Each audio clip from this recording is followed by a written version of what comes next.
Maurice Hope's story began in St. John's, Antigua, where he was born before his family carried him across the ocean to the UK. He was still just a boy, but his fists and his spirit were already restless. Boxing didn't come to him by accident. It was in him early, the kind of thing people around him could see before he even understood it himself. By the time he was old enough to lace up gloves, Maurice had already found his calling. He grew up fast in the sport. At only 20, he stepped onto the grand stage of the 1972 Olympics, wearing his country's pride on his shoulders. He didn't win that year, falling in the quarterfinals, but he walked away with something greater, the hunger to prove himself. Maurice turned professional in June of 1973. His debut was a hard-earned victory against John Smith. A few months later, he tasted the thrill of a knockout win, flooring Len Gibbs in 3 rounds. For a while, victory felt natural. He won his first 4 fights before suffering his first defeat against Mickey Flynn. Loss stung, but Maurice wasn't the kind of man who folded after a fall. He came back swinging, piecing together 5 straight wins and earning his first real crown, the British Junior Middleweight title, by knocking out Larry Paul in 1974. That belt was more than medal. It was proof that the kid from Antigua, raised in London, belonged in the ring with the best. He kept climbing, fighting under the bright lights of the Royal Albert Hall, taking bouts that drew in big referees and bigger crowds. Even when he moved up a division and suffered his first knockout loss, Maurice refused to let it define him.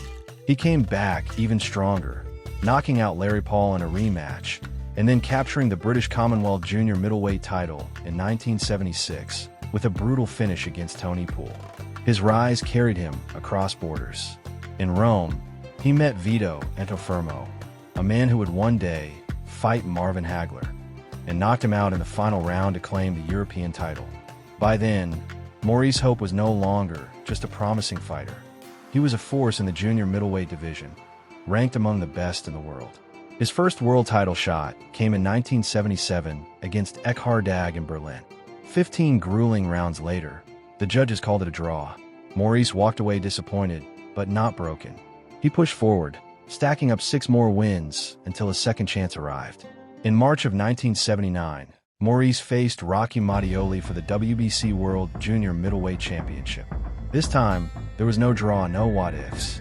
In the 9th round, Maurice Hope became a world champion. He carried that belt with pride, defending it 3 times. He knocked out Mike Baker, stopped Mattioli again in a rematch, and outpointed Carlos Herrera over 15 rounds. Each fight was another chapter in a career built on resilience. Then came Las Vegas, 1981, Caesar's Palace. Maurice walked in as a champion, ready to defend his crown against Wilfred Benitez, a fighter already destined for history. It was supposed to be a fight, a wedding, and a new chapter in his life. But boxing has a way of rewriting endings. In the 12th round, Maurice was knocked out. He was sent to the hospital that night, but he recovered and married his girlfriend before flying back to England. After one more loss, he hung up his gloves for good. But the story of Maurice Hope was never just about the defeats. It was about the boy from Antigua who grew into a man in the gyms of East London, who fought under Terry Lawless's guidance, who trained alongside future legends, and who carved his name among the champions of his era. Maurice Hope's journey was one of courage, setbacks, and triumphs. He wasn't just a fighter in the ring. He was a fighter in life.